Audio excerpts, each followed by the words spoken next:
নমস্কার, cooking with আশা চ্যানেলে তোমাদেরকে স্বাগত। আজকে আমি তোমাদেরকে মাছের ডিমের বড়া করে সেটা দিয়ে তরকারি কিভাবে করতে হয় সেটা তোমাদেরকে দেখাবো।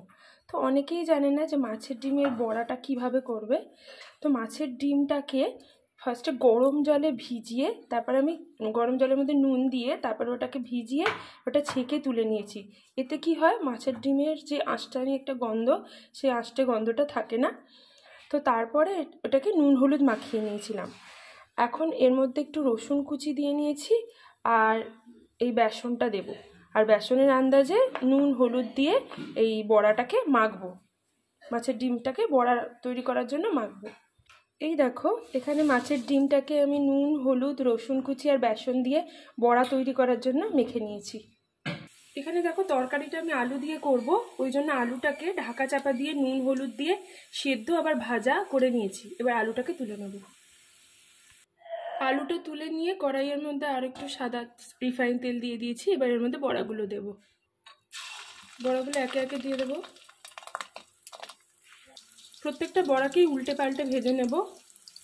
বড়াগুলোর একদিকটা ভাজা হয়ে গেছে, আর একদিকটা আমি উল্টে দিলাম।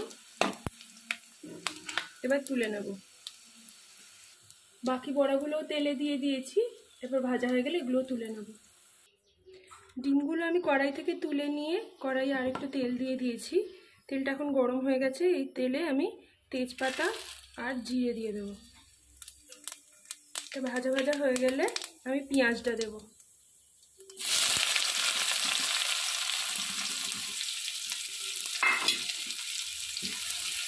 এই পেঁয়াজটাকে ভাজা ভাজা করব।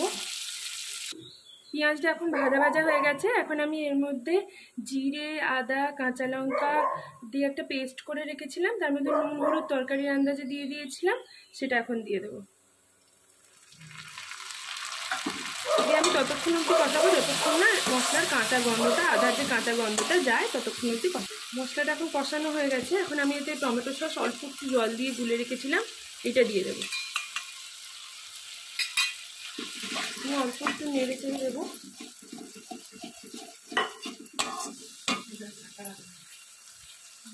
এবার আমি এটা আলুগুলো দিয়ে দেবো। আলুগুলো দিয়ে আমি কষিয়ে নেবো ভালো করে। এবার আমি জলটা দিয়ে দেবো। গরম জল করে রেখেছিলাম, ওটা দিয়ে দিলাম।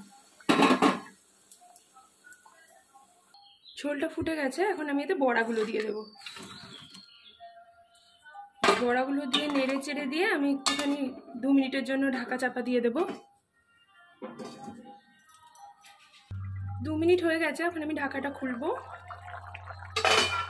এবার আমি গরম মশলা দিয়ে দেবো।